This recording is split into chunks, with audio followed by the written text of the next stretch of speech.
Hello, I'm Lindsay Gustin. Welcome to the show. Today we've invited back Matt Finarelli. He is a culinary instructor and cookbook author of Beyond the Red Sauce, and today he'll be making us a spring menu. So welcome back to the show, Matt. Thank you very much. It's a pleasure to be back on the show. Thank you for having me back. Nice to have you. So you're a culinary instructor. Yes, I am. I'm a culinary instructor in a lot of different venues throughout the Northern Virginia and D.C. area, and also the author of Beyond the Red Sauce. Beyond the Red Sauce, right. And what you're making on today, well, the recipes will be in the from the book. Absolutely. All three recipes today are from the cookbook. Great. So this is a spring menu, right? This is a nice spring menu. We have three recipes that we're going to be going through. The first one is a very nice appetizer, some roasted peppers with anchovies. The second one, we'll be doing a wonderful pasta. We'll be doing a squid ink tagliatelle, linguine alla vongole. Oh yeah, with the fresh clam sauce. That's under the pasta section. Absolutely. And the vegetable section. And the third one, yeah, we're doing the vegetable. We're doing the piselli al guanciale, a peas with ham. Wow, that sounds good. Well, you've got over 100 recipes in your book, right? Over 100 recipes. Took a while to put the whole thing together, well, but it's all together in between the covers, and that's doing really well. Oh, good. Now we'll show the viewers some of the recipes. So we'll be right back in the kitchen.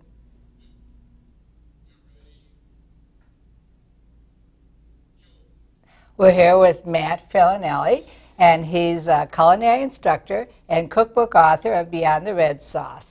And Matt, since you were here, you've been published in some papers and magazines, right? I've been very lucky to get quite a few people interested in the book and some very nice publications. Yes, and to start out here, we have the food section. Yes. I know, the Washington Post food section, but also Viva Tyson's, Arlington Magazine, and the Fairfax Times have all picked me up and talked about the book as well. It's so been you're really doing excellent. quite well with your book. Thank you very much. Well, I mean, not in small part to being on here. I'm sure, absolutely, it's been very helpful. Right.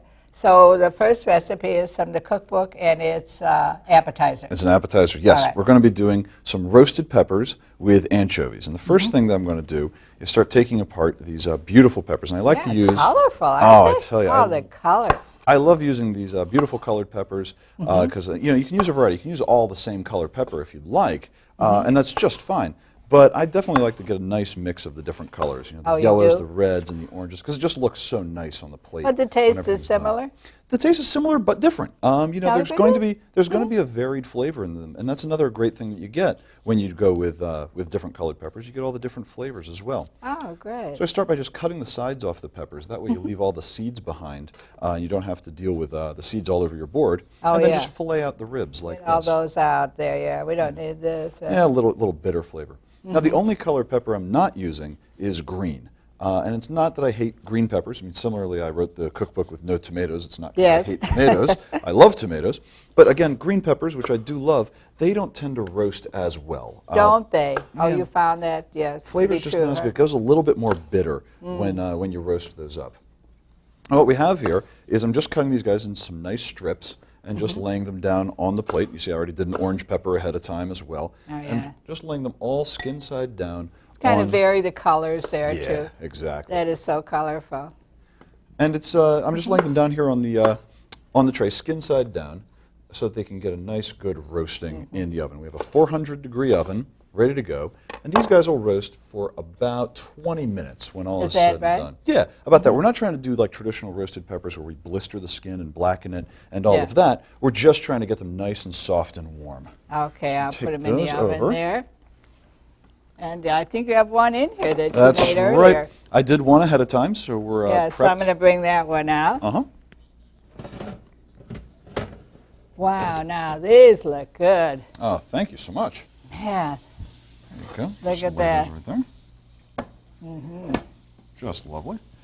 I'll put these others in here. And while those are roasting, while those are sitting there, we're going to make the rest of the sauce. So first I have some butter. It's melting in a nice hot pan. And I'm going to thinly slice a shallot here. And we're just going to use the butter to toast up the shallot and just soften it up so the flavor's not quite as harsh on the finished product. Okay. And if you want to lay those peppers out on the serving plate, this will be ready to go. Okay. I'm just going to lay those guys, shallot right in there, let him toast away. Meanwhile, I'm going to build the rest of the sauce that we're going to be putting on these peppers. In here I have some nice minced garlic. I'm going to throw in there. You've got that already minced up. Already minced up, ready to go. I've got some fresh oregano. I chopped up. I took the leaves off the stems and gave that a nice chopping. And I have some capers here. Oh, I love those capers. God, Such I love capers. flavor. Oh my God, I love capers. my. I'm addicted to them, and actually they're going to make an appearance again later in the show. I Oh, promise good. you.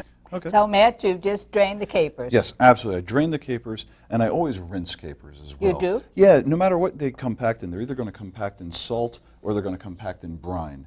And either way, you want to rinse the capers off because you want to get the extra salt off or that briny flavor. If the brine goes into your final dish, it's going to dominate the entire dish. It's only going to taste like caper brine. Oh, yeah, so it's better to do it this way. Yeah, we just want to have all the flavors in there. Okay. And then, of course, this is a peppers with anchovies, roasted peppers with anchovies. And so I have some anchovy fillets here. Look at those. Aren't those lovely? Yeah. Oh, I adore anchovies. I've blotted them with a paper towel just to get some of the excess oil off of them.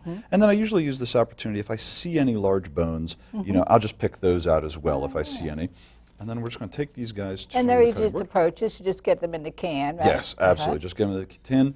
Or you can sometimes get them, believe it or not, they sometimes sell them wrapped around capers. So you get Really? anchovies and capers together that way. I mean, that's, yeah. you know, I have so no problem with they do that. go together. And then I'm just going to mince up the anchovies really fine like this. Just run right down all these fillets. Because we want these nice small bits so they spread around. Because if I only put the 5 fillets in whole, then 5 people get them and everyone else doesn't get see, anything. yes, right. So if we chop them up this way, then we could spread them around the final dish much more. I see, and they have a lot of salt in them and flavor. Oh, God, yeah. Yeah, you really don't need to salt this dish when all is said and done.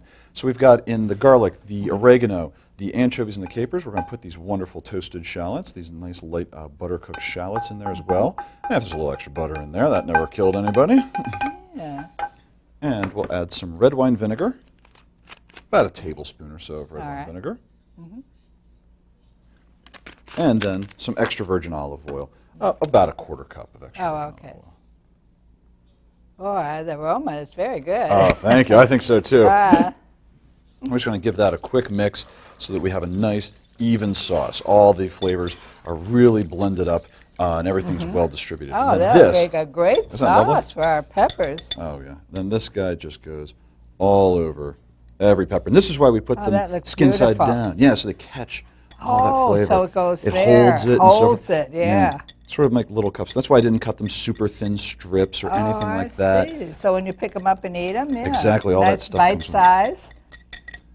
And then Yeah, last it's but not beautiful. least, I just have a little bit of flat leaf parsley. And I just want to give that a quick rough chop. No need to super pulverize or anything like that. Just nice big green pieces. Because as you Yes. see, there's there's some beautiful greens. Excuse me, some beautiful reds and yellows and oranges and so forth. So why not But put a little this, green in? Yeah. This is where we're going to brighten it up and put in some lovely greens as well. Wow, the Isn't that color attractive? on there. Isn't that amazing? And the flavor. Oh, yeah. So what this is going to do now is we're going to cover that up usually with some plastic wrap, and we'll set it in the fridge for about 2 to 8 hours.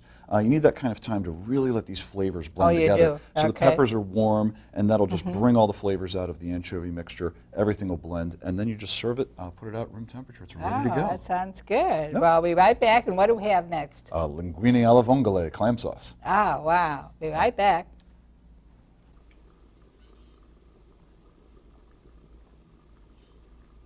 The recipes we're making on today's show are available on my website. That's chefsrecipes.org. And we're here with our culinary instructor, Matt Finarelli, and he's also author of Beyond the Red Sauce. So now we have some pasta here, right? That's right. We're doing a linguine alla vongole, but we have a squid ink pasta. This is pasta made with squid ink in it, so it has a Is beautiful it? black color. Really? But it also really adapts wonderfully to being cooked with seafood. That's why it's done like that. So where would you purchase this? I actually got that at the Italian store over in Arlington. You can get it at any specialty grocery store or specialty Italian store. Oh, good. So we have some water here that's boiling away. And we'll put it in here. Yep, put that in there. The whole And while you're thing? doing that, the whole thing, just give that a stir. And while you're doing that, I got a nice hot pan here, which I'm going to put some olive oil.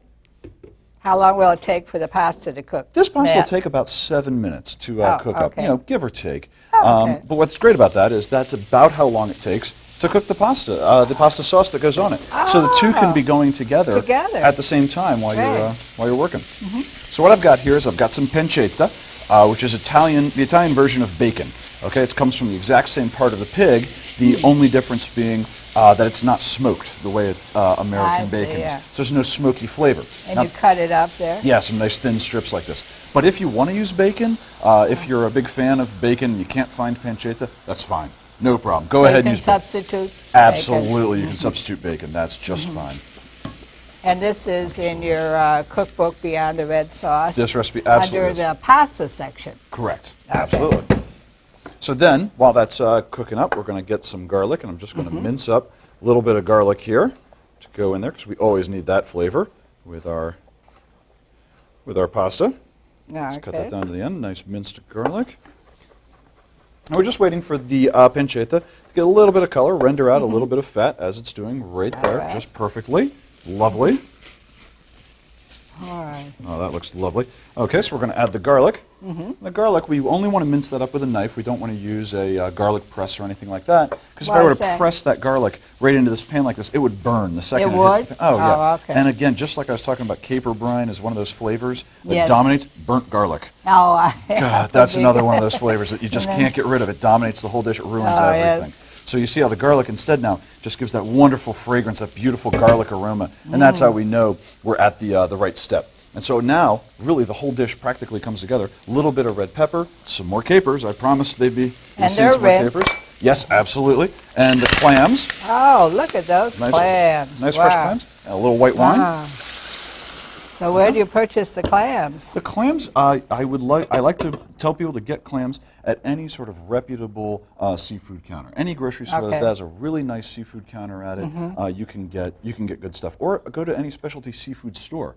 But most importantly, with shellfish, they're going to have a date that tells you when they were harvested, what day they actually took them. It's information you should absolutely know. You're looking for clams that were harvested within a week. You don't want anything that's older than 7 days, and they have to have that information. So you can get that information and know they're good. So I've put in the clams, I've put in some white wine, and I've put a lid on top of it, and that's really important. That lid is going to create steam in there, and that steam is what's going to cook the clams. So how long?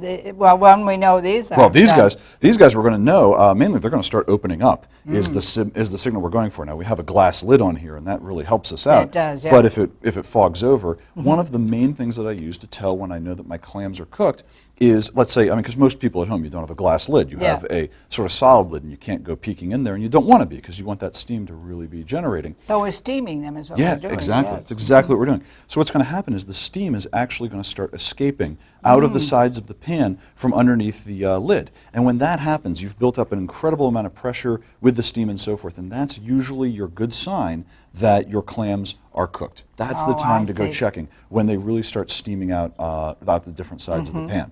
And do they all open? They absolutely should all be open when they're done. Now, they may not all open simultaneously. I mean, it's not the Rockettes. They're not in perfect synchrony. They're not going to be synchronized and all spring open simultaneously. But they're all going to spring open at roughly the same time. Okay, so when one's open, or let's put it this way: when half of them are open, when you open it up and you see half of them, you know that they're pretty much all about to be there. So I'll show you. We'll pull out some of the done ones. Maybe we have to put the lid back on, cook the others just a few more seconds, and then suddenly they're all bursting. That's exciting. They all start going. And the fog is starting to come in on the pan. I see that. But around there, we can also see that guy right there? He's starting to come open a little bit. So it's all coming together just now. It's almost ready. And meanwhile, the sauce is cooking away. The only other thing that cooking away. The other thing that I have ready to go is I have a little bit of basil that I've chiffonaded nicely here. So fresh it's ready. Basil, huh? Oh, absolutely fresh. I wouldn't want to use dried basil in a scenario like this, because with all these fresh ingredients that we have here, I really want to keep it fresh. But you'll notice, you saw how fast that sauce came together. I mean, the pancetta went in, the garlic went in, and then all the capers and so forth. This is one of those dishes that you have to have all of your ingredients ready to go before you start cooking it, because the pasta's done, the sauce is done. I mean, this thing just flips together. So really have all your ingredients ready, have your wine open, have everything on the table. And use the white wine? Yeah, use white wine for this one. All right. With fish, with seafood, we want to do sort of a white wine thing. I see these clams are just about done. I'll bet you that pasta's ready to be strained. What do you think about this now? Yeah. You think so? Yep, I think that's looking pretty good here. Best way I know to test pasta is to give it a taste. Just get a piece. You like it al dente? Al dente, absolutely. And al dente meaning to the teeth. The only way to tell is to bite onto it. People ask me, you kind of stick it on the Yeah. wall. And Oh, see, I see. all that's going to tell you is the pasta sticky, right? Is all. it That's the only sticky? thing. And that's but it. if we want to know if it's good to the teeth, I guess we have to put it in our mouth. this off. Let's turn it off and strain it. It's perfect. I'll That pasta's take it ready to rock over and roll. there. I get some. And while she's doing that, I'm going to check and see how we're doing in here. Oh, beautiful. Yeah, I see Very some. nice. Matt, they Yeah. are open, yeah. They're starting to open up. Not quite 100% there, so by the time you strain that off, we should be ready to go.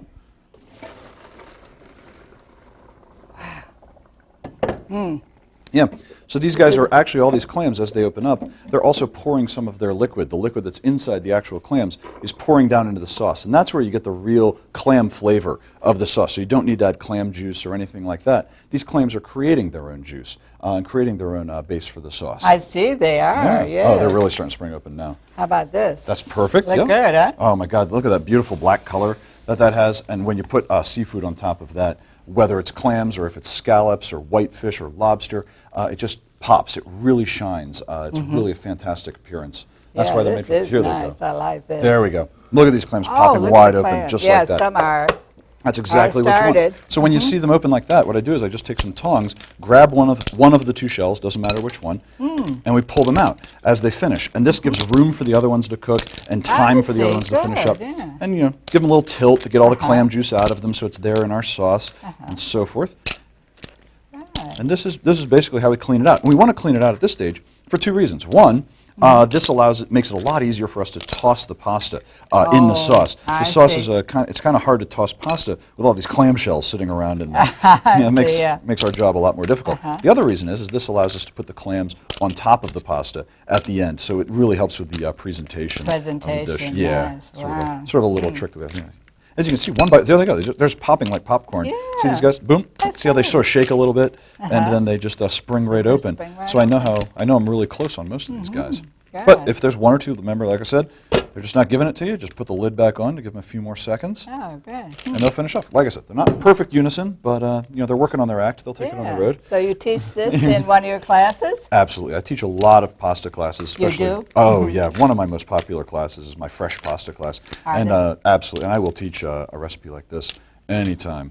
I just absolutely love this. I love doing this dish for lunch. I mean, if you have just a small bag of 25 clams. That's true. You could have a got some- great lunch. Most of the stuff would be in your pantry anyway. It's Yeah. because you use bacon. I mean, Yeah. if you just use bacon, we all have that ready to go. There's our pasta. There's our in pasta. there. Goes right in the sauce. We throw in the basil along with it. I'll save a little on the see. side for garnish. And we'll just give that a few tosses. Oh, my gosh. Just lovely. There we go. Pouring it all together. Oh, that's interesting looking pasta. Yeah, isn't that nice? I love that. What flavor does that pasta have? Well, the squid ink gives it sort of a minerally-like flavor, Does I would it? like to say. Yeah, a nice light mineral-like flavor, earthy kind of thing, and it just pairs beautifully with the seafood. And then what we do is I just take this over to the plate. This is good lunch for 2 or 3 people. I see. Obviously, yeah. one person, that's an aggressive lunch for one person. Easy to make, too. Oh, yeah. I'm just going to lay all of that out for us. And then you see all the pancetta and so forth comes out on top. Yes, and then we I finish see up. that. We finish up just by putting the clams all around the dish. Oh, on the nice top and open. there. Yeah. So Yeah. people see the clams that they're getting. I It's really see. very attractive that way. And it's easy to eat. You just take them out of the little Just shell. pop them right out of the shell. You got grab one shell, scoop them out of the other, and put them Yeah. on your fork, twirl up your pasta, and you are good to go. Just like that. Wow. And then as he That's comes a up, beautiful presentation. thank you. We'll finish with a garnish of a little bit more of the fresh basil right on top, just like that. And there we have it. Hey. And if you're interested in the recipe, like I say, here it is. Absolutely. Beyond the red sauce, under the pasta section. Absolutely. Okay, so we'll be right back. And what do we have next, Matt? The last thing we're going to be doing, we're going to do piselli e guanciale, Italian peas and ham. Oh, so that'll be the vegetable. That'll be the vegetable.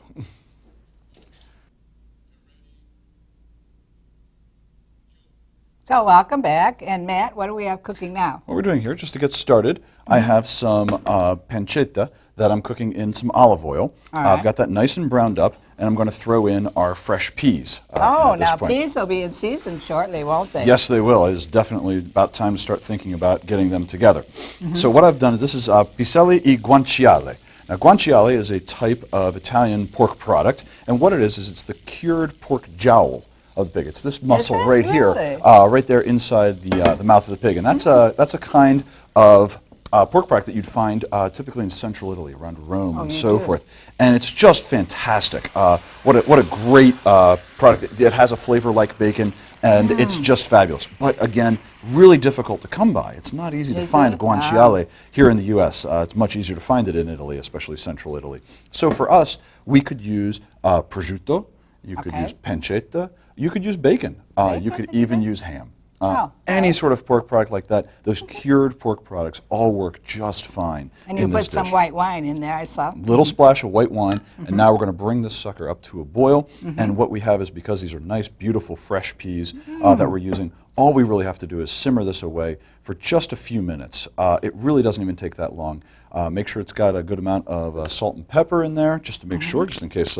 Well, peas are something you think about in springtime, isn't it? Absolutely. This is definitely the time to start thinking about working with pea shoots, and then we're going to be working with fresh peas shortly thereafter. So like I said, these guys will simmer for just a few minutes, and then all we have to do is, there's going to be a little bit of extra liquid in here. I'm not going to put a cover on these guys. I'm not going to steam them out or anything like that, because I don't want them to get mushy. I want them to still be fresh and light, ever so slightly crisp. Al dente, if you will, you know? It's sort of like pasta. Well, it looked beautiful. Thank you. Color Oh, it's just fantastic. And if you wanted to chop up some red bell pepper or something like that and put them in there, that would work just fine. But there we go. That's all there is to that. They just simmer up nicely, just like that. And we'll take a slotted spoon, so we don't see all this extra liquid. We don't want to have that. You don't need that. No. Don't need it. So what we're going to do is, we're just going to strain them out and fill up the bowl very nicely with these peas and ham. This is a great vegetable. Isn't this a great side vegetable? I mean, yeah. Okay, it's not vegetarian, and I apologize to my brother, who is a vegetarian. I do apologize that it's not a perfect vegetarian dish, but it does make a beautiful side vegetable at the end of the day. Just make sure you get all of that beautiful ham and so forth in there as well, because that's the really great flavor, and also part of the great color presentation. And then the last thing, just to finish it up, some nice fresh flat leaf parsley, or any fresh herb, really. I mean, this time of year, you got so many great herbs to choose from. So pick the one that you think goes best as far as flavor is concerned. But I like parsley. I like the parsley. The grassiness and flavor of parsley, I feel, just goes really nicely with peas. And you can just stir a little bit of that in, so that everybody gets some, and then a little bit more on top if you'd like. That's all there is to it. That's beautiful. Isn't that nice? Yeah. That's it. That's it. So now it's time for the dining area.